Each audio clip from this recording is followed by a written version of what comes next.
ನಮಸ್ಕಾರ ವೀಕ್ಷಕರೇ, ಮತ್ತೊಮ್ಮೆ ನಿಮಗೆಲ್ಲ ನನ್ನ ಯೂಟ್ಯೂಬ್ ಚಾನಲ್ಗೆ ಸುಸ್ವಾಗತ. ನಾನು ಡಾಕ್ಟರ್ ಶಿವ ಮತ್ತು ನಾನಿವತ್ತು ನಿಮಗೆಲ್ಲ ಮತ್ತೊಂದು super hit Indonesian horror film the dancing village the ಕರ್ಸ್ begins ಅನ್ನು ತೋರಿಸ್ತಾ ಇದ್ದೇನೆ. ನನ್ನ ಹಿಂದಿನ ವಿಡಿಯೋದಲ್ಲಿ ನಾನು KKN ಡಿ ದೇಸಾ ಪೆನರಿ ಅನ್ನೋ ಸೂಪರ್ ಹಿಟ್ ಇಂಡೋನೇಷಿಯನ್ ಹಾರರ್ ಮೂವಿಯನ್ನು ತೋರಿಸಿದ್ದೆ. ಈ ಫಿಲಮ್ ಆ ಫಿಲಮ್ನ ಹಿಂದಿನ ಕತೆ. ಇದು ಕೂಡ ಅದೇ ಹಳ್ಳಿಯಲ್ಲಿ ನಡೆದ ಕತೆ. ಕತೆ ಶುರುವಾಗೋದು 1955ರ ದೇಸಾಪೆನರಿ ಹಳ್ಳಿಯಲ್ಲಿ. ಮೊದಲ ಸೀನ್ನಲ್ಲಿ ಒಂದು ದೊಡ್ಡ ಸಭಾಂಗಣದಲ್ಲಿ ಒಂದು ಆಚರಣೆ ನಡೀತಾ ಇರುತ್ತೆ. ಆ ಜಾಗದ ಹೆಸರು ತಪಾಕ್ತಿಲಾಸ್. ವಿಷಯ ಏನು ಅಂದ್ರೆ, ಆ ಊರಿನ ಸುತ್ತ ಇದ್ದ ಕಾಡಿನಲ್ಲಿ ಒಂದು ದುಷ್ಟ ಶಕ್ತಿ ಇರುತ್ತೆ. ಆ ದುಷ್ಟ ಶಕ್ತಿಯಿಂದ ಊರಿನ ಜನರನ್ನ ಕಾಪಾಡೋಕೆ ಆ ಆಚರಣೆಯನ್ನ ಮಾಡ್ತಾ ಇರ್ತಾರೆ. ಅದನ್ನು ಆ ಊರಿನ ಹಿರಿಯರಾದ ಪುತ್ರಿ ನಡೆಸ್ತಾ ಇರ್ತಾರೆ. ಅವರ ಪಕ್ಕದಲ್ಲಿ ಒಂದು ಸಣ್ಣ ಬಾಕ್ಸ್ ಇಟ್ಕೊಂಡಿರ್ತಾರೆ. ಆ ಆಚರಣೆಯಲ್ಲಿ 7 ಜನ ಹುಡುಗಿರು ಡ್ಯಾನ್ಸ್ ಮಾಡ್ತಾ ಇರ್ತಾರೆ. ಅವರೆಲ್ಲ ಅರೆ ಪ್ರಜ್ಞಾವಸ್ಥೆಯಲ್ಲಿ ಇರ್ತಾರೆ. ಡ್ಯಾನ್ಸ್ ಮಾಡ್ತಾ ಮಾಡ್ತಾ ಅವರಲ್ಲಿ ಒಬ್ಬೊಬ್ಬರೇ ಬಿದ್ದು ಹೋಗ್ತಾರೆ. ಕೊನೆಗೆ ಒಬ್ಳು ಹುಡುಗಿ ಮಾತ್ರ ಡ್ಯಾನ್ಸ್ ಮಾಡ್ತಾನೆ ಇರ್ತಾಳೆ. ಅಂದ್ರೆ ಅವಳನ್ನ ಆ ದುಷ್ಟ ಶಕ್ತಿ ಆಯ್ಕೆ ಮಾಡ್ತು ಅಂತ ಅರ್ಥ. ಹಾಗೆ ಆಯ್ಕೆ ಮಾಡಿದ ಹುಡುಗಿಯ ಆತ್ಮವನ್ನ ಆ ದುಷ್ಟ ಶಕ್ತಿ ಆತ್ಮಗಳ ಲೋಕಕ್ಕೆ ತಗೊಂಡೋಗುತ್ತೆ. ಆ ಲೋಕವನ್ನ ಅಂತರಮುರ್ಖ ಅಂತ ಕರೀತಾರೆ. ಹಾಗೆ ಸೆಲೆಕ್ಟ್ ಆದ ಹುಡುಗಿ ಸತ್ತೋಗ್ತಾಳೆ ಮತ್ತು ಅವಳ ಜೀವದ ಬದಲಿಗೆ ಆ ದುಷ್ಟ ಶಕ್ತಿ ಊರಿನ ಜನರಿಗೆ ಒಂದು ಬಳೆ ಕೊಡುತ್ತೆ. ಆ ಬಳೆ ಹೆಸರು ಕಾವಾತುರಿ ಅಂತ. ಅದು ತುಂಬಾ ಶಕ್ತಿಶಾಲಿ ಬಳೆ. ಅದು ಊರಲ್ಲಿ ಇರೋ ತನಕ ಆ ದುಷ್ಟ ಶಕ್ತಿ ಊರಿನವ್ರಿಗೆ ಏನು ಮಾಡಲ್ಲ ಅಂತ. ಹಲವಾರು ಶತಮಾನಗಳಿಂದ ಆ ಊರಿನಲ್ಲಿ ಈ ರೀತಿಯ ಆಚರಣೆ ನಡ್ಕೊಂಡು ಬರ್ತಾ ಇರುತ್ತೆ. ಅವತ್ತಿನ ದಿನ ಜಯಂತಿ ಅನ್ನೋ ಹುಡುಗಿ ಕೊನೆಗೆ ಸೆಲೆಕ್ಟ್ ಆಗಿರ್ತಾಳೆ. ಆದ್ರೆ ಆ ಬಾರಿ ಊರಿನ ಹಿರಿಯರಾದ ಪುತ್ರಿ ಇದು ಹೀಗೆ ನಡೀತಾ ಹೋದ್ರೆ ಊರಲ್ಲಿದ್ದ ಹೆಣ್ಮಕ್ಳೆಲ್ಲ ಸತ್ತೋಗ್ತಾರೆ ಅಂತ ಆ ದುಷ್ಟ ಶಕ್ತಿಗೆ ಮೋಸ ಮಾಡೋಕೆ ಡಿಸೈಡ್ ಮಾಡ್ತಾಳೆ. ಊರಿನವರನ್ನ ಉಳಿಸ್ಲಿಕ್ಕೆ ಆ ಬಳೆಯನ್ನ ತಗೊಂಡೋಗಿ ತನ್ನ ಮಗಳಾದ ಇಂಗ್ರಿಗೆ ಕೊಟ್ಟು, ಇದನ್ನ ತಗೊಂಡು ನೀನು ಎಲ್ಲಿಗಾದ್ರೂ ಹೋಗ್ಬಿಡು, ಮತ್ಯಾವತ್ತು ಈ ಊರಿಗೆ ವಾಪಸ್ ಬರಬೇಡ ಅಂತ ಹೇಳಿ ಕಳಿಸ್ಬಿಡ್ತಾಳೆ. ಆಗ ಇಂಗ್ರಿ ಜೊತೆಗೆ ಬುಯುತ್ ಅನ್ನೋ ಒಬ್ಬ ಮಂತ್ರವಾದಿ ಕೂಡ ಇರ್ತಾನೆ. ಅವನು ಅವಳನ್ನ ಕರ್ಕೊಂಡು ಓಡೋಗ್ಬೇಕಾದ್ರೆ ಅವರನ್ನ ದುಷ್ಟ ಶಕ್ತಿಗಳು ಹಿಂಬಾಲಿಸ್ತವೆ. ಆಗ ಬುಯುತ್ ಇಂಗ್ರಿಗೆ, ನೀನ್ ಇಲ್ಲಿಂದ ಓಡೋಗು, ನಾನಿವನ್ನ ನೋಡ್ಕೋತೀನಿ ಅಂತ ಕಳಿಸ್ತಾನೆ. ಇಂಗ್ರಿ ಊರಿನಿಂದ ಹೊರಗೆ ಬರ್ತಾ ಇರುವಾಗ ಒಂದು ದೊಡ್ಡ ಕಲ್ಲು ಎಡವಿ ಬಿದ್ದ್ಬಿಡ್ತಾಳೆ. ಆಗ ಅಲ್ಲಿಗೆ ಆ ದುಷ್ಟ ಶಕ್ತಿ ಬರುತ್ತೆ. ಅವಳ ಹೆಸರು ಭದ್ರಾವುಯಿ. ಅವಳು ಇಂಗ್ರಿಗೆ, ನೀನು ಆ ಬಳೆಯನ್ನ ನಂಗೆ ವಾಪಸ್ ಕೊಡು, ಇಲ್ಲ ಅಂದ್ರೆ ನಿಂಗೆ ತುಂಬಾ ಕಷ್ಟ ಆಗುತ್ತೆ ಅಂತ ಹೇಳ್ತಾಳೆ. ಆದ್ರೆ ಇಂಗ್ರಿ ಅವಳ ಮಾತನ್ನ ಕೇಳದೆ ಆ ಊರ್ ಬಿಟ್ಟು ಓಡೋಗ್ಬಿಡ್ತಾಳೆ. ಅದನ್ನ ನೋಡಿ ಭದ್ರಾವುಯಿಗೆ ತುಂಬಾ ಕೋಪ ಬರುತ್ತೆ. ಆಗ ಅವಳು ತನಗೆ ಮೋಸ ಮಾಡಿದವ್ರ ಮೇಲೆ ಸೇಡು ತೀರಿಸ್ಕೊಳ್ಳೋಕೆ ನಿರ್ಧಾರ ಮಾಡ್ತಾಳೆ. ಅದಾದ್ಮೇಲೆ ಫಿಲಂ 1980ಕ್ಕೆ ಜಂಪ್ ಆಗುತ್ತೆ. ಅಲ್ಲಿ ನಮಗೆ ಈ ಫಿಲಂನ ಮುಖ್ಯ ಪಾತ್ರಧಾರಿಯಾದ ಮಿಲಾ, ಅವಳ ಅಣ್ಣ ಯೋಧ ಮತ್ತು ಅವನ ಫ್ರೆಂಡ್ ಆರ್ಯ ಜೊತೆಗೆ ಬಸ್ಸಲ್ಲಿ ಪ್ರಯಾಣ ಮಾಡ್ತಾ ಇರ್ತಾರೆ. ಮೀಲಾಳಿಗೆ ಕಳೆದ ಕೆಲವು ದಿನಗಳಿಂದ ಅವಳ ಮನೆಯಲ್ಲಿ ನಡೀತಾ ಇದ್ದ ಘಟನೆಗಳ ಬಗ್ಗೆ ತುಂಬಾ ಪ್ರಶ್ನೆಗಳಿರ್ತವೆ. ಅವಕ್ಕೆ ಉತ್ತರ ಒಂದು ಹಳ್ಳಿಯಲ್ಲಿ ಸಿಗುತ್ತೆ ಅಂತ ಅವಳಿಗೆ ಒಬ್ಬ ಮಂತ್ರವಾದಿ ಹೇಳಿರ್ತಾನೆ. ಅದಕ್ಕೆ ಅವರೆಲ್ಲ ಊರನ್ನ ಹುಡುಕೊಂಡು ಹೊರಟಿರ್ತಾರೆ. ಆಗ ಅವರೆಲ್ಲ ಆರ್ಯನ ಫ್ರೆಂಡ್ ಇದ್ದ ಊರಿಗೆ ಬರ್ತಾರೆ. ಅವನ ಹೆಸರು ಜಿತೋ. ಅವನಿಗೆ ಸುತ್ತಮುತ್ತಲ ಊರುಗಳ ಬಗ್ಗೆ ಚೆನ್ನಾಗಿ ಗೊತ್ತಿರುತ್ತೆ. ಅವರೆಲ್ಲ ಅವನ ಹತ್ರ ಹೋಗಿ ಮೀಲಾಗೆ ಮಂತ್ರವಾದಿ ಕೊಟ್ಟಿದ್ದ ಚಿತ್ರಗಳನ್ನ ತೋರಿಸಿ ಈ ಊರು ಎಲ್ಲಿದೆ ಅಂತ ಕೇಳ್ತಾರೆ. ಅವುಗಳನ್ನ ನೋಡಿದ್ಮೇಲೆ ಜೀತೋ ಅವ್ರಿಗೆಲ್ಲ ಈ ಊರು ಎಲ್ಲಿದೆ ಅಂತ ನಂಗೆ ಗೊತ್ತು ಅಂತ ಹೇಳ್ತಾನೆ. ಆಗ ಮೀಲಾ ಪಕ್ಕದಲ್ಲೇ ಇದ್ದ ಮಾರ್ಕೆಟ್ ಒಳಗೆ ಹೋದಾಗ ಅವಳಿಗೆ ಅಲ್ಲಿದ್ದ ವಿಚಿತ್ರವಾದ ಮಹಿಳೆ ಒಬ್ಳು, ಆ ಜಾಗಕ್ಕೆ ಹೋಗ್ಬೇಡ, ಅಲ್ಲಿಗೆ ಹೋದ್ರೆ ನಿಂಗೆ ತುಂಬಾ ಕಷ್ಟ ಆಗುತ್ತೆ ಅಂತ ಹೇಳ್ತಾಳೆ. ಅವಳ ಮೈ ಮೇಲೆ ಯಾವುದೋ ಶಕ್ತಿ ಬಂದ ಹಾಗೆ ಮೀಲಾಗೆ ಅನಿಸ್ತಾ ಇರುತ್ತೆ. ಅಷ್ಟರಲ್ಲಿ ಯೋಧ ಬಂದು ಮೀಲಾಗೆ, ಎಲ್ಲಿಗೆ ಹೋಗಿದ್ಯಾ ನೀನು ಅಂತ ಅವಳನ್ನ ವಾಪಸ್ ಕರ್ಕೊಂಡು ಹೋಗ್ತಾನೆ. ಮೀಲಾ ವಾಪಸ್ ತಿರುಗಿ ನೋಡಿದ್ರೆ ಆ ಮಹಿಳೆ ಅಲ್ಲಿಂದ ಅದೃಶ್ಯಳಾಗ್ಬಿಟ್ಟಿರ್ತಾಳೆ. ನೆಕ್ಸ್ಟ್ ಸೀನ್ನಲ್ಲಿ ಅವರೆಲ್ಲ ಆ ಊರಿಗೆ ಬರ್ತಾರೆ. ಆ ಊರಿನ ಹೆಸರು ದೇಸಾ ಪೆನರಿ, ಅಂದ್ರೆ ಡ್ಯಾನ್ಸಿಂಗ್ ವಿಲೇಜ್ ಅಂತ. ಅದೇ ಈ ಫಿಲಂನ ಹೆಸರು ಕೂಡ. ಆ ಊರಿಗೆ ಹೋಗ್ಬೇಕು ಅಂದ್ರೆ ಒಂದು ಸಣ್ಣ ಬ್ರಿಡ್ಜ್ ಅನ್ನ ದಾಟ್ಕೊಂಡು ಹೋಗ್ಬೇಕು. ಆ ಬ್ರಿಡ್ಜ್ ಮುಂಭಾಗದಲ್ಲೇ ಊರಿನವರು ಆತ್ಮಗಳಿಗೆ ಅರ್ಪಣೆ ಇಟ್ಟಿರೋದನ್ನ ನಾವು ನೋಡ್ತೀವಿ.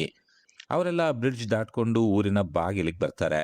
ಆ ಊರಿನ ಮುಖ್ಯ ದ್ವಾರವನ್ನು ದಾಟಿ ಮೀಲಾ ಒಳಗ್ ಕಾಲಿಡ್ತಾ ಇದ್ದ ಹಾಗೆ ಅವಳಿಗೆ ಸಾಂಪ್ರದಾಯಿಕ ಸಂಗೀತ ಕೇಳಿಸೋಕೆ ಶುರುವಾಗುತ್ತೆ. ಆದ್ರೆ ಅದು ಅವಳಿಗೆ ಮಾತ್ರ ಕೇಳಿಸ್ತಾ ಇರುತ್ತೆ.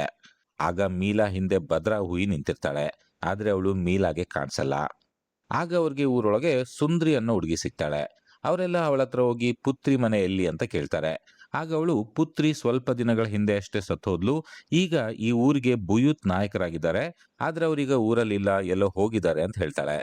ಆಗ ಮೀಲಾ ಸುಂದ್ರಿಗೆ ಊರಿನ ಬಗ್ಗೆ ಕೆಲವು ಪ್ರಶ್ನೆ ಕೇಳ್ತಾಳೆ. ಅದಕ್ಕೆ ಸುಂದ್ರಿ, ಇವಕ್ಕೆಲ್ಲ ಬುಯುತ್ ಮಾತ್ರ ಉತ್ತರ ಕೊಡ್ಬೋದು, ಆದ್ರೆ ಅವ್ರು ಯಾವಾಗ ಬರ್ತಾರೋ ಗೊತ್ತಿಲ್ಲ, ಅವ್ರು ಬರೋವರೆಗೂ ನೀವು ಊರಿನ ಕಾವಲ್ಗಾರನ ಮಂಟಪದಲ್ಲೇ ಇರಿ ಅಂತ ಹೇಳ್ತಾಳೆ. ಅವರೆಲ್ಲ ಅಲ್ಲೇ ವಿಶ್ರಾಂತಿ ತಗೋತಾರೆ. ಆದ್ರೆ ಆ ಮಂಟಪ ಹುಡುಗಿರು ಉಳ್ಕೊಳ್ಳೋಕೆ ಸುರಕ್ಷಿತವಾಗಿರಲ್ಲ. ಅದಕ್ಕೆ ಯೋಧ ಊರಿನ ಇನ್ನೊಂದು ಹುಡುಗಿ ರತಿ ಹತ್ರ ಹೋಗಿ, ನಾವು ಬುಯುತ್ಗಾಗಿ ಕಾಯ್ತಾ ಇದ್ದೀವಿ, ಆದ್ರೆ ನಾವಿರೋ ಜಾಗ ಹುಡುಗಿರಿಗೆ ಸುರಕ್ಷಿತವಾಗಿಲ್ಲ, ಬುಯುತ್ ಬರೋವರೆಗೂ ಮಿಲಾನನ್ನ ನಿನ್ ಮನೆಯಲ್ಲಿ ಇಟ್ಕೊಳ್ಬಹುದಾ ಅಂತ ಕೇಳ್ತಾನೆ. ಅದಕ್ಕೆ ರತಿ ಆಯ್ತು ಅಂತ ಹೇಳಿ ಅವಳನ್ನ ಮನೆಗೆ ಕರ್ಕೊಂಡು ಹೋಗ್ತಾಳೆ. ರತಿ ಮೀಲಾನನ್ನ ಮನೆಗೆ ಕರ್ಕೊಂಡೋಗಿ ಚೆನ್ನಾಗಿ ನೋಡ್ಕೊಳ್ತಾಳೆ. ಆಗ ಮೀಲಾಗೆ ಆ ಮನೆಯಲ್ಲಿ ಅವಳಿ ಹುಡುಗಿಯರ ಒಂದು ಫೋಟೋ ಕಾಣಿಸುತ್ತೆ. ಅದು ಅವಳಿಗೆ ಯಾಕೋ ವಿಚಿತ್ರ ಅನ್ಸುತ್ತೆ. ಆದ್ರೆ ಅವಳು ಏನು ಹೇಳೋದಿಲ್ಲ. ಅವತ್ ರಾತ್ರಿ ಕಾವಲ್ಗಾರರ ಮಂಟಪದಲ್ಲಿ ಹುಡುಗರೆಲ್ಲ ಮಲಗಿರ್ತಾರೆ. ಆಗ ಕತ್ಲಲ್ಲಿ ತುಂಬಾ ಜನ ಎಲ್ಗೋ ನಡ್ಕೊಂಡು ಹೋಗೋದ್ ಕಾಣಿಸುತ್ತೆ. ವಿಚಿತ್ರವಾಗಿ ಅದೇ ಸಮಯಕ್ಕೆ ಅಲ್ಲಿದ್ದ ಲ್ಯಾಂಟಿನ್ ನಂದ್ ಹೋಗುತ್ತೆ. ಆಗ ಯೋಧ ಎದ್ದು ಅದನ್ನ ಮತ್ತೆ ಹಚ್ಚೋಕೆ ಶುರು ಮಾಡ್ತಾನೆ. ಅಷ್ಟರಲ್ಲಿ ಅಲ್ಲಿ ಹೋಗ್ತಾ ಇದ್ದವರಲ್ಲಿ ಒಬ್ನು ಇವನ್ ಕಡೆಗೆ ವಿಚಿತ್ರವಾಗಿ ನಡ್ಕೊಂಡ್ ಬರ್ತಾನೆ. ಇನ್ನೇನವನ್ ಯೋಧ ಹತ್ರ ಬಂದ ಅನ್ನೋ ಅಷ್ಟರಲ್ಲಿ ಯೋಧ ಲ್ಯಾಂಟಿನ್ ಹಚ್ಚಿಬಿಡ್ತಾನೆ. ತಕ್ಷಣವೇ ಆ ಮನುಷ್ಯ ಗಾಳಿಯಲ್ಲಿ ಕರಗ್ ಹೋಗ್ತಾನೆ. ಅಂದ್ರೆ ಅಲ್ಲಿ ನಡ್ಕೊಂಡು ಹೋಗ್ತಾ ಇದ್ದವರೆಲ್ಲ ಮನುಷ್ಯರಲ್ಲ, ಆತ್ಮಗಳು ಅಂತ ಅರ್ಥ. ಅದೇ ಸಮಯದಲ್ಲಿ ಈ ಕಡೆ ಮನೆಯಲ್ಲಿ ಮೀಲಾಗೆ ರಾತ್ರಿ ಒಂದು ಹೊತ್ತಲ್ಲಿ ಇದ್ದಕ್ಕಿದ್ದಂತೆ ಎಚ್ಚರ ಆಗುತ್ತೆ. ಆಗ ಅವಳಿಗೆ ರತಿ ಅಮ್ಮನ ರೂಮ್ನಿಂದ ಏನೋ ಶಬ್ದ ಬರುತ್ತೆ. ರೂಮಲ್ಲಿ ನೋಡಿದ್ರೆ ರತಿ ಅಮ್ಮ ಕಾಯಿಲೆಯಿಂದ ನರಳ್ತಾ ಮಲಗಿರ್ತಾರೆ. ಇದ್ದಕ್ಕಿದ್ದಂತೆ ರೂಮಿನ ಬಾಗ್ಲು ಪೂರ್ತಿ ಓಪನ್ ಆಗುತ್ತೆ. ಆಗ ಆ ರೂಮಿನ ಮೂಲೆಯಲ್ಲಿ ಭದ್ರಾ ಊಹಿ ನಿಂತಿರ್ತಾಳೆ. ಅವಳು ಮೀಲಾನನ್ನ ನೋಡಿ, ನಾನು ನಿನಗೋಸ್ಕರ ತುಂಬಾ ದಿನಗಳಿಂದ ಕಾಯ್ತಾ ಇದ್ದೆ, ನೀನ್ ನನಗೆ ಬೇಕಾದ ವಸ್ತುವನ್ನ ತಗೊಂಡ್ ಬಂದಿದೀಯ ಅಂತ ಅಂದ್ಕೊಳ್ತೀನಿ ಅಂತ ಹೇಳ್ತಾಳೆ. ಆಗ ಇದ್ದಕ್ಕಿದ್ದಂತೆ ಡೋರ್ ಜೋರಾಗಿ ಕ್ಲೋಸ್ ಆಗುತ್ತೆ. ಆಮೇಲೆ ರೂಮಿನಲ್ಲಿದ್ದ ಲ್ಯಾಂಟಿನ್ ತಂತಾನೆ ಹತ್ಕೊಳ್ಳುತ್ತೆ. ನೆಕ್ಸ್ಟ್ ದಿನ ಮೀಲಾ ಹೋಗಿ ರತಿ ಹತ್ರ, ನಿನ್ನ ಅಮ್ಮನಿಗೆ ಯಾವಾಗಿಂದ ಹೀಗಾಯ್ತು ಅಂತ ಕೇಳ್ತಾಳೆ. ಆಗ ಅವಳು ಊರಿನ ನಾಯಕಿ ಪುತ್ರಿ ಸತ್ತ ನಂತರ ಹೀಗಾಯ್ತು ಅಂತ ಹೇಳ್ತಾಳೆ. ಆಗ ಫ್ಲಾಶ್ ಬ್ಯಾಕ್ ತೋರಿಸ್ತಾರೆ. ಮೀಲಾ ಅಮ್ಮನಿಗೂ ಕೂಡ ರತಿ ಅಮ್ಮನಿಗೆ ಬಂದಿರುವ ಕಾಯಿಲೆನೆ ಬಂದಿರುತ್ತೆ. ಆಗ ಅಲ್ಲಿಗೆ ಒಬ್ಬ ಮಂತ್ರವಾದಿ ಬಂದು, ನಿನ್ನ ಅಮ್ಮ ಇಂಡೋನೇಷ್ಯಾದ ಪೂರ್ವ ದಿಕ್ಕಿನಲ್ಲಿರುವ ಒಂದು ಹಳ್ಳಿಯಿಂದ ಯಾವುದೋ ವಸ್ತುವನ್ನ ತಗೊಂಡ್ ಬಂದಿದ್ದಾಳೆ, ಅದಕ್ಕೆ ಅವಳಿಗೆ ಹೀಗಾಗಿದೆ. ಆ ವಸ್ತು ಆ ರೂಮಿನ ಬೀರುನಲ್ಲಿದೆ, ನೀನದನ್ನ ಹೋಗಿ ವಾಪಸ್ಸು ಅದೇ ಹಳ್ಳಿಗೆ ಕೊಟ್ಟು ಬಾ ಅಂತ ಹೇಳ್ತಾನೆ. ಅವನು ಅವಳಿಗೆ ಆ ಊರು ಹೇಗಿದೆ ಅಂತ ಕೆಲವು ಚಿತ್ರಗಳನ್ನ ಬಿಡಿಸಿ ಕೂಡ ಕೊಡ್ತಾನೆ. ಮಂತ್ರವಾದಿ ತೋರಿಸಿದ ಬೀರಲ್ಲಿ ಒಂದು ಬಾಕ್ಸ್ ಇರುತ್ತೆ. ಅದರಲ್ಲಿ ಒಂದು ಹಳೆ ಕಾಲದ ಬಳೆ ಇರುತ್ತೆ. ಅದು ಭದ್ರಾವುಹಿ ಪುತ್ರಿಗೆ ಕೊಟ್ಟಿದ್ದ ಬಳೆ. ಅಂದ್ರೆ ಮೀಲಾ ಅಮ್ಮ ಫಿಲಂ ಮೊದಲಿಗೆ ಕಂಡ ಪುತ್ರಿಯ ಮಗಳು ಇಂಗ್ರಿ ಅಂತರ್ಥ. ಆಗ ಮಿಲಾ ರತಿಗೆ ಆ ಮಂತ್ರವಾದಿ ಕೊಟ್ಟಿದ್ದ ಚಿತ್ರಗಳನ್ನ ತೋರಿಸ್ತಾಳೆ. ಅದನ್ನ ನೋಡಿದ ತಕ್ಷಣ ರತಿ, ಆ ಜಾಗ ತಪಾಕ್ತಿಲ್ಲ ಸನೋ ಸಭಾಂಗಣ, ಆದ್ರೆ ಊರ್ನವರಲ್ಲಿಗೆ ಹೋಗ್ಬಾರ್ದು ಅಂತ ಹೇಳಿದ್ದಾರೆ, ಯಾಕೆ ಅಂತ ಸರಿಯಾಗಿ ಬುಯೂತ್ಗೆ ಮಾತ್ರ ಗೊತ್ತು ಅಂತ ಹೇಳ್ತಾಳೆ. ಈ ತಪಾಕ್ ತಿಲಸ್ ಫಿಲಂ ಶುರುವಾದಾಗ ತೋರಿಸಿದ ಸಭಾಂಗಣವೇ ಆಗಿರುತ್ತೆ. ನೆಕ್ಸ್ಟ್ ದಿನ ಮೀಲಾ ಅವಳ ಅಣ್ಣ ಯೋಧನಿಗೆ ಹಿಂದಿನ ದಿನ ರತಿ ಹತ್ರ ಮಾತಾಡಿದ್ದ ವಿಷಯವನ್ನೆಲ್ಲ ಹೇಳಿ, ನಾವು ಸರಿಯಾದ ಹಳ್ಳಿಗೆ ಬಂದಿದ್ದೀವಿ ಅಂತ ಹೇಳ್ತಾಳೆ. ಆಮೇಲೆ ಅವಳು ರತಿಯ ಅಮ್ಮನ ರೂಮ್ನಲ್ಲಿ ಕಾಣಿಸಿದ್ದ ಭದ್ರಾಹುಯಿ ಬಗ್ಗೆ ಹೇಳಬೇಕು ಅಂತ ಶುರು ಮಾಡಿದಾಗ ಅಲ್ಲಿಗೆ ಜೀತೋ ಬಂದು ಯೋಧನನ್ನ ಸ್ನಾನ ಮಾಡೋಕೆ ಕರ್ಕೊಂಡು ಹೋಗ್ತಾನೆ. ಆಗ ಅವರೆಲ್ಲ ರತಿ ಹತ್ರ ಹೋಗಿ, ಇಲ್ಲಿ ಸ್ನಾನ ಮಾಡೋ ಜಾಗ ಯಾವುದು ಅಂತ ಕೇಳಿದಾಗ ಅವಳು, ನಾನೇ ಕರ್ಕೊಂಡು ಹೋಗ್ತೀನಿ ಬನ್ನಿ ಅಂತ ಹೇಳ್ತಾಳೆ. ನಂತರ ಅವರು ಊರಿನಿಂದ ಸ್ವಲ್ಪ ದೂರ ಬಂದಾಗ ಅಲ್ಲೊಂದು ಸಣ್ಣ ಕೆರೆ ಸಿಗುತ್ತೆ. ಹುಡುಗರೆಲ್ಲ ಇಲ್ಲೇ ಸ್ನಾನ ಮಾಡಿ ಅಂತ ಹೇಳಿ ಮೀಲಾ ಮತ್ತೆ ರತಿ ಒಂದು ಸಣ್ಣ ಕೊಳ ಇರೋ ಹತ್ರ ಬರ್ತಾರೆ. ಅದು ಹುಡುಗಿಯರ ಸ್ನಾನದ ಜಾಗ. ಅದಕ್ಕೆ ಪಡುಸನ್ ಅಂತ ಕರೀತಾರೆ. ರತಿ ಮಾತಾಡ್ತಾ, ಇದು ಹಿಂದಿನ ಕಾಲದಲ್ಲಿ ನರ್ತಕಿಯರು ಸ್ನಾನ ಮಾಡ್ತಾ ಇದ್ದ ಜಾಗ, ಇದೇ ತರ ಇನ್ನೊಂದು ಕೊಳ ಇದೆ ಅಂತ ನನ್ನ ಅಮ್ಮ ಹೇಳ್ತಾ ಇದ್ಲು, ಆದ್ರೆ ಅದು ಎಲ್ಲಿದೆ ಅಂತ ನಂಗೆ ಗೊತ್ತಿಲ್ಲ ಅಂತಾಳೆ. ಆಗ ಅವರಿಬ್ರು ಪಕ್ಕದಲ್ಲೇ ಇದ್ದ ಸ್ನಾನದ ಕೋಣೆಗಳಿಗೆ ಹೋಗ್ತಾರೆ. ಇದ್ದಕ್ಕಿದ್ದಂತೆ ಅಲ್ಲಿ ಮೀಲಾಳಿಗೆ ಇಂಡೋನೇಷ್ಯನ್ ಸಾಂಪ್ರದಾಯಿಕ ಸಂಗೀತ ಕೇಳಿಸುತ್ತೆ. ಆಗ ರತಿ ಅವಳಿಗೆ, ಹೊರಗ್ ಬಾ, ನಾನಾಗ್ಲೇ ಕೊಳದಲ್ಲಿ ಇದ್ದೀನಿ ಅಂತ ಕರೀತಾಳೆ. ಆಗ ಮೀಲಾ ಕೊಳಗ್ ಬಂದಾಗ ರತಿ ಹಾಡು ಹೇಳ್ತಾ ಇವಳ ಹತ್ರ ಬರ್ತಾಳೆ. ಮೀಲಾ ರತಿಗೆ ಆ ಹಾಡಿನ ಅರ್ಥ ಏನು ಅಂತ ಕೇಳ್ತಾಳೆ.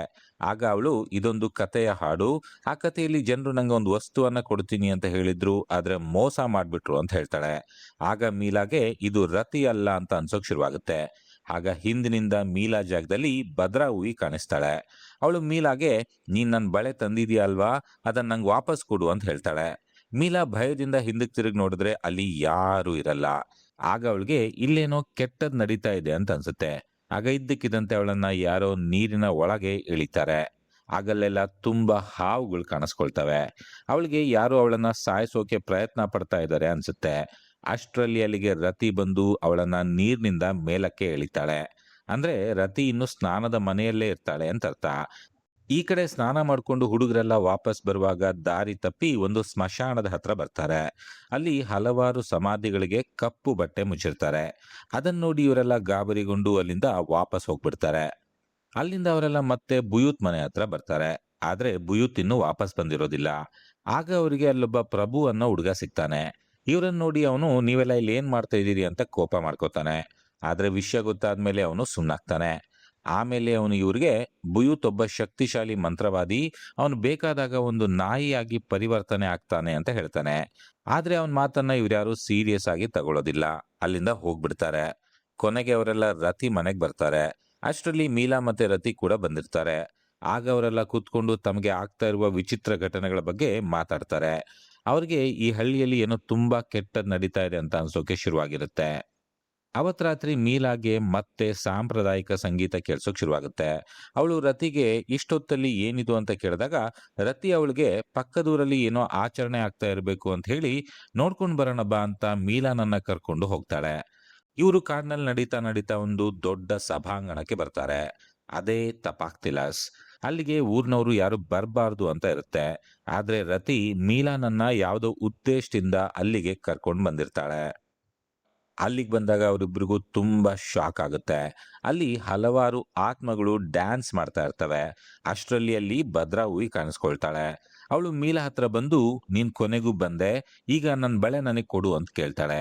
ಮೀಲಾ ಭಯದಿಂದ ಬಳೆಯನ್ನ ವಾಪಸ್ ಕೊಡ್ತಾಳೆ. ಆಗ ಭದ್ರಾ ಹೂವಿ ಹೇಳ್ತಾಳೆ, ನಿನ್ನನ್ನ ಇಲ್ಲಿಗೆ ಬರೋ ಹಾಗೆ ಮಾಡಿದ್ದು ಬೇರೆ ಯಾರು ಅಲ್ಲ, ನಾನೇ. ಅವತ್ ನಿನ್ ಮನೆಯಲ್ಲಿ ಬಂದಿದ್ದ ಮಂತ್ರವಾದಿಗೆ ನಾನೇ ನಿನ್ನನ್ನ ಇಲ್ಲಿ ಕಳಿಸು ಅಂತ ಹೇಳುವಾಗ ಮಾಡಿದ್ದೆ.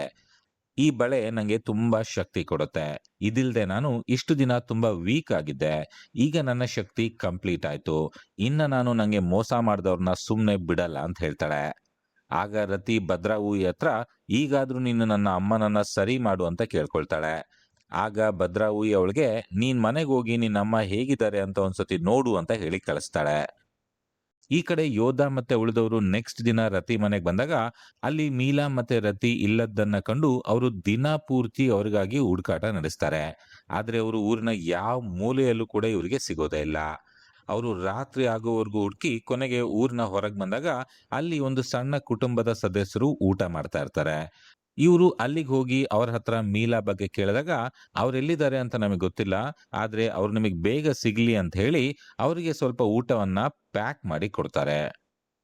ಕೊನೆಗೆ ಮೀಲಾ ಮತ್ತೆ ರತಿ ತಪಾಕ್ ತಿಲಸಿಂದ ವಾಪಸ್ ಬಂದು ಮನೆಯಲ್ಲಿ ರತಿ ಅಮ್ಮನನ್ನ ನೋಡಿದ್ರೆ ಅವಳ ಪರಿಸ್ಥಿತಿ ಇನ್ನೂ ಕೆಟ್ಟದಾಗಿರುತ್ತೆ. ಆಗ ರತಿ ಮೀಲಾಗೆ ನಡೆದದ್ದನ್ನ ಹೇಳ್ತಾಳೆ. ಏನಾಗಿರುತ್ತೆ ಅಂದ್ರೆ, ಅವರು ಸ್ನಾನ ಮಾಡಕ್ ಹೋಗಿದ್ದಾಗ ಭದ್ರಾ ಊಹಿ ರತಿ ಹತ್ರ ಬಂದು, ನೀನು ಮಿಲಾನನ್ನ ತಪಾಕ್ ತಿಲಸ್ಗೆ ಕರ್ಕೊಂಡ್ ಬಂದ್ರೆ ನಾನು ನಿನ್ನ ಅಮ್ಮನನ್ನ ಸರಿ ಮಾಡ್ತೀನಿ ಅಂತ ಹೇಳಿರ್ತಾಳೆ. ಆದ್ರೆ ಈಗ ಅದು ಸುಳ್ಳಾಗಿರುತ್ತೆ. ಅದನ್ನ ನೋಡಿ ಮೀಲಾಗೆ ಅವಳ ಅಮ್ಮನಿಗೂ ಕೂಡ ಹಾಗೆ ಆಗಿರ್ಬೋದು ಅಂತ ಅವಳು ಆ ಊರಿಂದ ಓಡು ಹೋಗೋಕೆ ಟ್ರೈ ಮಾಡ್ತಾಳೆ. ಅಷ್ಟರಲ್ಲಿ ಯೋಧ ಮತ್ತೆ ಉಳಿದವರು ಬಂದು ಅವಳನ್ನ ವಾಪಸ್ಸು ರತಿ ಮನೆ ಕರ್ಕೊಂಡು ಹೋಗ್ತಾರೆ. ಅವರೆಲ್ಲ ತುಂಬಾ ಹೊತ್ತು ಮಾತಾಡಿ ಮೀಲಾಗೆ ಸಮಾಧಾನ ಮಾಡ್ತಾರೆ. ಕೊನೆಗೆ ಅವರು ಊಟ ಮಾಡೋಕೆ ಅಂತ ಊರಿನ ಹೊರಗಿದ್ದ ಜನ ಕೊಟ್ಟಿದ್ದ ಊಟವನ್ನ ತೆಗೆದು ನೋಡಿದ್ರೆ ಅದರಲ್ಲಿ ಒಂದು ಸತ್ತ ಮಂಗ ಇರುತ್ತೆ. ಅವತ್ ರಾತ್ರಿ ರತಿ ಅವಳ ಅಮ್ಮ ವಿಚಿತ್ರವಾಗಿ ಆಡೋಕ್ ಶುರು ಮಾಡ್ತಾರೆ. ಆಗ ಅವಳ ಮೈ ಮೇಲೆ ಭದ್ರಾ ಊಹಿ ಬಂದು, ಈ ಊರ್ನವರು ನಂಗೆ ಮೋಸ ಮಾಡಿದ್ರು, ಅವತ್ತು ಆಚರಣೆ ಮಾಡಿ ನಂಗೆ ಒಂದು ನರ್ತಕಿಯನ್ನ ಕೊಡ್ತೀನಿ ಅಂತ ಹೇಳಿ ಮೋಸ ಮಾಡಿದ್ರು. ಈಗ ನೀವು ಆ ಆಚರಣೆಯನ್ನ ಕಂಪ್ಲೀಟ್ ಮಾಡಬೇಕು, ಇಲ್ಲ ಅಂದ್ರೆ ಇಡೀ ಊರನ್ನೇ ನಾನು ನಾಶ ಮಾಡ್ತೀನಿ ಅಂತ ಹೇಳ್ತಾಳೆ. ಆಮೇಲೆ ರತಿಯ ಅಮ್ಮ ತನ್ನ ಮೈ ಮೇಲಿದ್ದ ಚರ್ಮವನ್ನೆಲ್ಲ ಕಿತ್ಕೊಳ್ಳಕ್ ಶುರು ಮಾಡ್ತಾಳೆ. ಅದನ್ನ ನೋಡಿ ಅವರೆಲ್ಲ ಭಯದಿಂದ ಕಿರ್ಚಾಡೋಕ್ ಶುರು ಮಾಡ್ತಾರೆ. ಅಷ್ಟರಲ್ಲಿ ಅಲ್ಲಿಗೆ ಬುಯುತ್ ಬರ್ತಾರೆ. ಮೀಲಾ ಬುಯೂತ್ಗೆ ನಡೆದದ್ದೆಲ್ಲವನ್ನು ಹೇಳ್ಕೊಳ್ತಾಳೆ. ಆಗ ಬುಯೂತ್ ಅದೆಲ್ಲದರ ಹಿಂದಿನ ಕಥೆಯನ್ನ ಹೇಳ್ತಾರೆ. ಅದೇನು ಅಂದ್ರೆ, ಮೀಲಾ ಅಮ್ಮ ಇಂಗ್ರಿ ಆ ಊರಿನ ನಾಯಕಿಯಾಗಿದ್ದ ಪುತ್ರಿಯ ಮಗಳಾಗಿರ್ತಾಳೆ. ಭದ್ರಾ ಹೂವಿಯ ಬಳೆಯನ್ನ ಊರಿಂದ ತಗೊಂಡು ಹೋಗಿದ್ದು ಇಂಗ್ರಿ. ಫಿಲಂ ಶುರುವಾದಾಗ 7 ಜನ ಹುಡುಗಿರು ಡ್ಯಾನ್ಸ್ ಮಾಡ್ತಾ ಇದ್ರಲ್ಲ, ಅವರಲ್ಲಿ ಕೊನೆಯದಾಗಿ ಜಯಂತಿ ಸೆಲೆಕ್ಟ್ ಆಗಿರ್ತಾಳೆ. ಅಂದ್ರೆ ಅವಳು ಭದ್ರಾ ಹೂವಿ ಲೋಕಕ್ಕೆ ಹೋಗಿ ಡ್ಯಾನ್ಸ್ ಮಾಡ್ಬೇಕಿರುತ್ತೆ. ಅದ್ರ ಬದಲಿಗೆ ಭದ್ರಾ ಹೂವಿ ಊರಿನ ಜನರಿಗೆ ತನ್ನ ಒಂದು ಬಳೆ ಕೊಡ್ತಾಳೆ. ಅದು ಊರಲ್ಲಿ ಇರೋ ತನಕ ಭದ್ರಾ ಹೂವಿ ಊರಿನ ಜನಕ್ಕೆ ಏನೂ ಮಾಡಲ್ಲ. ಆದ್ರೆ ಪುತ್ರಿ ಜಯಂತಿ ಸೆಲೆಕ್ಟ್ ಆಗಿದ್ರು ಕೂಡ ಅವಳ ಅವಳಿಯಾದ ಸಂಗೀತನನ್ನ ಭದ್ರಾ ಹೂವಿ ಹತ್ರ ಕಳಿಸ್ಬಿಡ್ತಾಳೆ. ಆಮೇಲೆ ಪುತ್ರಿ ಆ ಬಳೆಯನ್ನ ತನ್ನ ಮಗಳು ಇಂಗ್ರಿಗೆ ಕೊಟ್ಟು ಆ ಊರಿನಿಂದ ಓಡ್ ಹೋಗು ಅಂತ ಹೇಳ್ತಾಳೆ. ಮೋಸ ಹೋದ ಸಿಟ್ಟಿಗೆ ಭದ್ರಾ ಹೂವಿ ಊರಿನವ್ರಿಗೆ ಶಾಪ ಕೊಡ್ತಾಳೆ.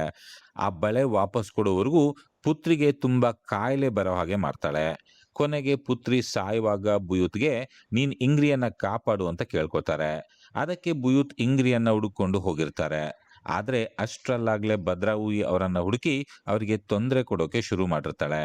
ಅವತ್ ರಾತ್ರಿ ಎಲ್ರೂ ಮಲಗಿದ್ದಾಗ ಯಾರೋ ಬಾಗಿಲ್ ಬಡ್ದ ಶಬ್ದ ಬರುತ್ತೆ. ಆಗ ಯೋಧ ಬಾಗಿಲ್ ತೆಗಿಯೋಕೆ ಅಂತ ಹೋಗ್ತಾನೆ. ಆದ್ರೆ ಅವನನ್ನ ಬುಯೂತ್ ತಡೆದ್ ನಿಲ್ಸಿ ತಾನೇ ಹೊರಗೆ ಹೋಗ್ತಾನೆ. ಅಲ್ಲಿ ಹೋಗಿ ನೋಡಿದಾಗ ಭದ್ರಾಹುಯಿ ಕಳಿಸಿದ್ದ ಹಲವಾರು ಆತ್ಮಗಳು ಅಲ್ಲಿ ನಿಂತಿರ್ತವೆ. ನೆಕ್ಸ್ಟ್ ದಿನ ಬೆಳಗ್ಗೆ ಎದ್ದು ನೋಡಿದ್ರೆ ಊರಿನ ಎಲ್ಲ ಸಾಕು ಪ್ರಾಣಿಗಳು ಸತ್ತು ಹೋಗಿರ್ತವೆ. ಅಷ್ಟೇ ಅಲ್ಲದೆ ಜನ ಕಷ್ಟಪಟ್ಟು ಬೆಳೆದಿದ್ದ ಬೆಳೆಗಳನ್ನು ಕೂಡ ಭದ್ರಾಹುಯಿ ನಾಶ ಮಾಡಿರ್ತಾಳೆ. ಅದನ್ನ ನೋಡಿದ್ಮೇಲೆ ಬೇರೆ ದಾರಿ ಕಾಣದೆ ಭದ್ರಾಹುಯಿ ಹೇಳದಂತೆ ಬುಯೂದ್ ಆಚರಣೆ ಮಾಡೋಕೆ ಶುರು ಮಾಡ್ತಾರೆ. ಆ ಆಚರಣೆ ಪ್ರಕಾರ ಊರಿನ 7 ಹುಡುಗಿಯರನ್ನ ಸೆಲೆಕ್ಟ್ ಮಾಡ್ಬೇಕಿರುತ್ತೆ. ಬುಯೂತ್ ಒಂದು ಸ್ಪೆಷಲ್ ಟೀ ತಯಾರಿಸಿ ಅದನ್ನ ಊರಿನ ಹುಡುಗಿಯರಿಗೆ ಕುಡಿಲಿಕ್ಕೆ ಕೊಡ್ತಾರೆ. ಅದರಲ್ಲಿ 6 ಜನ ಹುಡುಗಿಯರಿಗೆ ಟೀ ತುಂಬಾ ಸಿಹಿ ಅನ್ಸುತ್ತೆ. ಅಂದ್ರೆ ಅವರೆಲ್ಲ ಆಚರಣೆಗೆ ಸೆಲೆಕ್ಟ್ ಆದ್ರು ಅಂತ ಅರ್ಥ. ಆದ್ರೆ 7ನೇ ಹುಡುಗಿ ಸಿಗೋದೇ ಇಲ್ಲ. ಆಗ ಬುಯೂತ್ ಮೀಲಾ ಹತ್ರ ಬಂದು, ನೀನಿಲ್ಲಿಗೆ ಬಂದ ಮೇಲಿಂದ ಭದ್ರಾಹುಯಿ ಶಕ್ತಿ ತುಂಬಾ ಜಾಸ್ತಿ ಆಗಿದೆ, ನೀನೊಂದ್ಸರಿ ಈ ಟೀ ಕುಡಿ ಅಂತ ಹೇಳ್ತಾರೆ. ಮೀಲಾ ಕೊನೆಗೆ ಟೀ ಕುಡಿದಾಗ ಅವಳಿಗೂ ಕೂಡ ಟೀ ಸಿಹಿ ಅನ್ಸುತ್ತೆ. ಆಗ ಆಚರಣೆ ಮಾಡ್ಲಿಕ್ಕೆ ಬೇಕಾದ 7 ಜನ ಹುಡುಗಿಯರು ಸಿಕ್ಕ ಹಾಗಾಗುತ್ತೆ. ಅದರಲ್ಲಿ ರತಿ ಕೂಡ ಇರ್ತಾಳೆ. ಆಚರಣೆ ಶುರುವಾದಾಗ ಒಂದು ಬಿಳಿ ಬಟ್ಟೆಯಿಂದ ಆ ಹುಡುಗಿಯರ ಮುಖವನ್ನು ಮುಚ್ಚಿ ತಪಾಕ್ ತಿಲಸ್ ಹತ್ರ ಕರ್ಕೊಂಡು ಹೋಗ್ತಾರೆ. ಅಲ್ಲಿ ಅವರನ್ನೆಲ್ಲ ಪವಿತ್ರವಾದ ನೀರಿನಿಂದ ಸ್ನಾನ ಮಾಡಿಸ್ತಾರೆ. ಅವ್ರಿಗೆ ತಿಲಕ ಇಟ್ಟು ಒಂದು ವಿಶೇಷವಾದ ಗಿಡದ ಎಲೆಯನ್ನ ತಿನ್ನೋಕೆ ಕೊಡ್ತಾರೆ. ಆದ್ರೆ ಅವಳ ಎಲೆಯನ್ನ ಬಾಯಲ್ಲಿ ಇಟ್ಕೊಂಡ ತಕ್ಷಣವೇ ತನ್ನಿಂತಾನೆ ಡ್ಯಾನ್ಸ್ ಮಾಡೋಕೆ ಶುರು ಮಾಡ್ತಾಳೆ. ಆಗ ಅವರೆಲ್ಲ ಅರೆ ಪ್ರಜ್ಞಾವಸ್ಥೆಗೆ ಹೋಗ್ತಾರೆ. ಅದೇ ಕ್ಷಣದಲ್ಲಿ ಅವರೆಲ್ಲ ಆತ್ಮಗಳ ಲೋಕದಲ್ಲಿ ಬರ್ತಾರೆ. ಅಲ್ಲೆಲ್ಲ ಆಗ್ಲೇ ಜನರು ಇವ್ರಿಗಾಗಿ ಕಾಯ್ತಾ ಇರ್ತಾರೆ. ಮೀಲಾಗೆ ಡ್ಯಾನ್ಸ್ ಬರ್ದೇ ಇದ್ರು ಕೂಡ ಅವಳಿಗೆ ಗೊತ್ತಿಲ್ಲದಂತೆ ಡ್ಯಾನ್ಸ್ ಮಾಡ್ತಾ ಇರ್ತಾಳೆ. ಆಗ ಇವರಲ್ಲಿ ಒಬ್ರನ್ನ ಭದ್ರಾಹುಯಿ ಸೆಲೆಕ್ಟ್ ಮಾಡ್ಬೇಕಿರುತ್ತೆ. ಯಾರನ್ನ ಅವಳು ಬೇಡ ಅಂತಾಳೋ ಅವರು ನಿಜ ಲೋಕದಲ್ಲಿ ಡ್ಯಾನ್ಸ್ ಮಾಡೋದ್ ನಿಲ್ಸಿ ಬಿದ್ದು ಹೋಗ್ತಾರೆ. ಯಾರು ಕೊನೆಯವರೆಗೂ ಡ್ಯಾನ್ಸ್ ಮಾಡ್ತಾನೆ ಇರ್ತಾರೋ ಅವರನ್ನ ಭದ್ರಾಹುಯಿ ಸೆಲೆಕ್ಟ್ ಮಾಡಿದ್ಲು ಅಂತ ಅರ್ಥ. ನಂತರ ಆ ಹುಡುಗಿ ಆತ್ಮ ಭದ್ರಾಹುಯಿ ಲೋಕದಲ್ಲೇ ಇರ್ಬೇಕಾಗತ್ತೆ. ಹಾಗೆ ಒಂದು ಆತ್ಮವನ್ನು ಭದ್ರಾಹುಯಿ ಕೊಟ್ರೆ ಅವಳು ಊರ್ನವ್ರಿಗೆ ತೊಂದರೆ ಕೊಡೋದನ್ನ ನಿಲ್ಸಿ ಸರಿಯಾಗಿ ಬದುಕೋಕೆ ಬಿಡ್ತಾಳೆ. ಇದು ಆ ಊರಿನ ಜನ ಮತ್ತು ಭದ್ರಾಹುಯಿ ನಡುವೆ ಆಗಿದ್ದ ಒಂದು ಒಪ್ಪಂದ ಆಗಿರುತ್ತೆ. ಆಗ ಒಬ್ಬೊಬ್ಬರಾಗಿ ಡ್ಯಾನ್ಸ್ ಮಾಡ್ತಾ ಇದ್ದ ಹುಡುಗಿರು ಬೀಳೋಕೆ ಶುರು ಮಾಡ್ತಾರೆ. ಕೊನೆಗೆ ಮೀಲಾ ಮತ್ತೆ ರತಿ ಮಾತ್ರ ಉಳ್ಕೋತಾರೆ. ಸ್ವಲ್ಪ ಹೊತ್ತಾದ್ಮೇಲೆ ಮೀಲಾ ಕೂಡ ಬಿದ್ದು ಹೋಗ್ತಾಳೆ. ಆಗ ಆತ್ಮಗಳ ಲೋಕದಲ್ಲಿ ಭದ್ರಾಹುಯಿ ಮೀಲಾ ಹತ್ರ ಬಂದು, ನೀನಿನ್ಮೇಲೆ ನನ್ ಜೊತೆನೆ ಈ ಲೋಕದಲ್ಲೇ ಇರ್ತೀಯಾ ಅಂತ ಕೇಳ್ತಾಳೆ. ಆಗ ಮೀಲಾ, ನೀನು ನನ್ನ ಅಮ್ಮನನ್ನ ಮೊದಲು ಸರಿ ಮಾಡು ಅಂತ ಹೇಳ್ತಾಳೆ. ಅದಕ್ಕೆ ಭದ್ರಾಹುಯಿ ಸಿಟ್ನಲ್ಲಿ ಮತ್ತೆ ಮೀಲಾ ಡ್ಯಾನ್ಸ್ ಮಾಡೋ ಹಾಗೆ ಮಾಡ್ತಾಳೆ. ಈ ಕಡೆ ಎಷ್ಟು ಹೊತ್ತಾದ್ರೂ ರತಿ ಮತ್ತೆ ಮೀಲಾ ಡ್ಯಾನ್ಸ್ ಮಾಡೋದನ್ನ ನಿಲ್ಲಿಸದೇ ಇರೋದ್ ನೋಡಿ ಬುಯುತ್ಗೆ ಆತಂಕ ಆಗುತ್ತೆ. ಇಬ್ರಲ್ಲಿ ಒಬ್ರು ಇಷ್ಟೊತ್ತಿಗೆ ಡ್ಯಾನ್ಸ್ ಮಾಡೋದು ನಿಲ್ಲಿಸ್ಬೇಕಿತ್ತು ಅಂತ ಅವನು ಹೇಳ್ತಾನೆ. ಕೊನೆಗೆ ಬುಯೂತ್ ಇದ್ಯಾಕೋ ಸರಿ ಹೋಗ್ತಾ ಇಲ್ಲ ಅಂತ ಅವರಿಬ್ಬರ ಮುಖಕ್ಕೂ ಬಿಳಿ ಬಟ್ಟೆ ಹೊಚ್ಚಿ ಅವರನ್ನ ಮತ್ತೆ ಹಳ್ಳಿಗೆ ವಾಪಸ್ ಕರ್ಕೊಂಡು ಹೋಗ್ತಾನೆ. ಆದ್ರೆ ಅದರಿಂದ ಆತ್ಮಗಳಿಗೆ ತುಂಬಾ ಸಿಟ್ಟು ಬರುತ್ತೆ. ಮನೆಯೊಳಗೆ ಹೋಗಿ ಮುಖದ ಮೇಲಿದ್ದ ಬಟ್ಟೆ ತೆಗೆದ ತಕ್ಷಣ ಮತ್ತೆ ಮೀಲಾ ಮತ್ತೆ ರತಿ ಮಲ್ಗಿದ್ದಲ್ಲೇ ಡ್ಯಾನ್ಸ್ ಮಾಡೋಕೆ ಶುರು ಮಾಡ್ತಾರೆ. ಅಂದ್ರೆ ಅವರ ಆತ್ಮಗಳು ಈಗ ಮತ್ತೆ ಅಂತರ್ಮುಖಕ್ಕೆ ಹೋದ್ವು ಅಂತ ಅರ್ಥ. ಆಗ ಮೀಲಾ ಆತ್ಮಗಳ ಲೋಕದಲ್ಲಿ ನಡೆದಾಡ್ತಾ ಇರುವಾಗ ಅವಳಿಗೆ ಮೊದಲು ಸೆಲೆಕ್ಟ್ ಆಗಿದ್ದ ನರ್ತಕಿಯರ ಆತ್ಮಗಳು ಕಾಣಿಸ್ತವೆ. ಆಗ ಭದ್ರಾಹುಯಿ ಅಲ್ಲಿಗೆ ಬಂದು ಮತ್ತೆ ಮೀಲಾಗೆ, ನೀನ್ ನನ್ ಜೊತೆ ಇರ್ತೀಯಾ ಅಂತ ಕೇಳಿದಾಗ ಆಗ ಅವಳು ಮತ್ತೆ ಇಲ್ಲ ಅಂತ ಹೇಳ್ತಾಳೆ. ಆಗ ಸಿಟ್ನಲ್ಲಿ ಭದ್ರಾಹುಯಿ ಅವಳಿಗೆ ಅವಳ ಅಮ್ಮ ಇಂಗ್ರಿಯನ್ನ ತೋರಿಸ್ತಾಳೆ. ಅಂದ್ರೆ ಇಂಗ್ರಿ ಕೂಡ ಅದೇ ಲೋಕದಲ್ಲಿ ಬಂದಿ ಆಗಿದ್ದಾಳೆ ಅಂತ ಅರ್ಥ. ಅವಳು ಮೀಲಾ ಹತ್ರ ಬಂದು, ಏನೇ ಆದ್ರೂ ಕೂಡ ನೀನ್ ಇಲ್ಲಿ ಇರೋಕ್ ಒಪ್ಕೋಬೇಡ, ನೀನ್ ಹೇಗಾದ್ರೂ ಮಾಡಿ ಇಲ್ಲಿಂದ ವಾಪಸ್ ಹೋಗ್ಬಿಡು ಅಂತ ಅವಳಿಗೆ ಹೇಳ್ತಾಳೆ. ಅದನ್ನ ನೋಡಿದ ಭದ್ರಾಹುಯಿ ಇಂಗ್ರಿಗೆ ಹಿಂಸೆ ಕೊಡೋಕ್ ಶುರು ಮಾಡ್ತಾಳೆ. ಅವಳ ಕೈ ಕಾಲ್ಗಳನ್ನ ಮುರಿಯೋಕೆ ಶುರು ಮಾಡ್ತಾಳೆ. ಅದನ್ನ ನೋಡಿ ಮೀಲಾ ಎಷ್ಟ್ ಹತ್ರೂ ಕೂಡ ಭದ್ರಾಹುಯಿ ನಿಲ್ಸೋದೇ ಇಲ್ಲ. ಈ ಕಡೆ ಮೀಲಾ ಮತ್ತೆ ರತಿ ಸ್ಥಿತಿ ತುಂಬಾ ಗಂಭೀರ ಆಗ್ತಾ ಇರುತ್ತೆ. ಆಗ ಬುಯೂತ್ ತಮ್ಮ ಶಕ್ತಿಯನ್ನ ಉಪಯೋಗಿಸಿ ಒಂದು ಅದೃಶ್ಯ ನಾಯಿಯ ರೂಪದಲ್ಲಿ ಆತ್ಮಗಳ ಲೋಕವಾದ ಅಂಕಾರ್ ಮುಖಾಗೆ ಹೋಗಿ ಮೀಲಾನನ್ನ ವಾಪಸ್ ಬರೋಕೆ ಕರೀತಾರೆ. ಆಗ ಅಲ್ಲಿದ್ದ ಆತ್ಮಗಳು ಏನು ಮಾಡೋಕ್ಕಾಗದೆ ಸುಮ್ನೆ ನಿಂತು ನೋಡ್ತಾ ಇರ್ತವೆ. ಆಗ ಮೀಲಾ ಬುಯೂತ್ ಜೊತೆಗೆ ಅಲ್ಲಿಂದ ಓಡ್ ಹೋಗ್ತಾಳೆ. ಅದೇ ಕ್ಷಣದಲ್ಲಿ ಅವಳಿಗೆ ಮನೆಯಲ್ಲಿ ಪ್ರಜ್ಞೆ ಬರುತ್ತೆ. ಆದ್ರೆ ಅದರಿಂದ ಸಿಟ್ಟಿಗೆದ್ದ ಭದ್ರಾಹುಯಿ ರತಿ ಮತ್ತೆ ಅವಳ ಅಮ್ಮನನ್ನ ಸಾಯಿಸ್ಬಿಡ್ತಾಳೆ. ಅದೇ ಸಮಯಕ್ಕೆ ಬುಯುದ್ಗೆ ಬಾಕ್ಸ್ ಅಲ್ಲಿ ಭದ್ರಾಹುಯಿ ಬಳೆ ಸಿಗುತ್ತೆ. ಅಂದ್ರೆ ಭದ್ರಾಹುಯಿ ಮೀಲಾನನ್ನ ಸೆಲೆಕ್ಟ್ ಮಾಡಿರ್ತಾಳೆ. ಆದ್ರೆ ಮೀಲಾ ಅವಳ ಜೊತೆ ಇರೋಕೆ ಒಪ್ಪೋದೇ ಇಲ್ಲ. ಇದ್ರರ್ಥ ಮತ್ತೆ ಭದ್ರಾಹುಯಿಗೆ ಯಾವ ಆತ್ಮವೂ ಸಿಗ್ಲೇ ಇಲ್ಲ. ಅಂದ್ರೆ ಅವಳ ಶಾಪ ಮತ್ತೆ ಮುಂದುವರಿಯುತ್ತೆ. ನೀವು ಭದ್ರಾಹುಯಿ ಹೇಗೆ ಊರಿನ ಜನಕ್ಕೆ ತೊಂದರೆ ಕೊಡ್ತಾಳೆ ಅಂತ ನೋಡ್ಬೇಕು ಅಂದ್ರೆ KKN ದೇಸಾಪೆನರಿ ಫಿಲಂ ನೋಡ್ಬೇಕು. ನಾನಾಗ್ಲೇ ಅದ್ರ ಬಗ್ಗೆ ಕೂಡ ವಿಡಿಯೋ ಮಾಡಿ ಹಾಕಿದ್ದೇನೆ. ಅದರ ಲಿಂಕನ್ನ ನಿಮ್ಗೆ ಈ ವಿಡಿಯೋ ಕೆಳಗೆ ಕೊಟ್ಟಿರ್ತಾನೆ. ನೆಕ್ಸ್ಟ್ ದಿನ ಮೀಲಾ ಮತ್ತವಳ ಫ್ರೆಂಡ್ಸ್ ಆ ಊರ್ನಿಂದ ವಾಪಸ್ ಹೊರಡ್ತಾರೆ. ಅವಳು ಮನೆಗೆ ಹೋಗಿ ನೋಡಿದ್ರೆ ಅವಳಮ್ಮ ಇಂಗ್ರಿ ಅಷ್ಟೊತ್ತಿಗೆ ಸತ್ ಹೋಗಿರ್ತಾಳೆ. ಅಂದ್ರೆ ಬಳೆ ವಾಪಸ್ ಕೊಟ್ರು ಕೂಡ ಭದ್ರಾಹುಯಿಗೆ ಸಮಾಧಾನ ಆಗ್ಲೇ ಇಲ್ಲ ಅಂತ ಅರ್ಥ. ಹಾಗಾಗಿ ಅವಳು ಮೀಲಾ ಅಮ್ಮನನ್ನ ಸಾಯಿಸ್ಬಿಟ್ಟಿರ್ತಾಳೆ. ಅಲ್ಲಿಗೆ ಈ ಫಿಲಂ ಮುಗಿಯುತ್ತೆ. ಪ್ರಿಯ ವೀಕ್ಷಕರೇ, ಡ್ಯಾನ್ಸಿಂಗ್ ವಿಲೇಜ್ ಇಂಡೋನೇಷ್ಯಾದಲ್ಲಿ ಸೂಪರ್ ಹಿಟ್ ಆಗಿತ್ತು. ಈಗಲೂ ಕೂಡ ಇದನ್ನ ಇಂಡೋನೇಷ್ಯಾದ ಅತ್ಯಂತ ಸಕ್ಸಸ್ಫುಲ್ ಫಿಲಂ ಅಂತ ಹೇಳಲಾಗುತ್ತೆ. ಈ ವಿಡಿಯೋ ನೋಡಿದ ಮೇಲೆ ನೀವು KKN ದೇಸಾಪೆನರಿ ಫಿಲಂ ಕೂಡ ನೋಡ್ಲೇಬೇಕು. ಭದ್ರಾಹುಯಿ ಕತೆ ಆ ಫಿಲಂ ಅಲ್ಲಿ ಕೂಡ ಕಂಟಿನ್ಯೂ ಆಗುತ್ತೆ.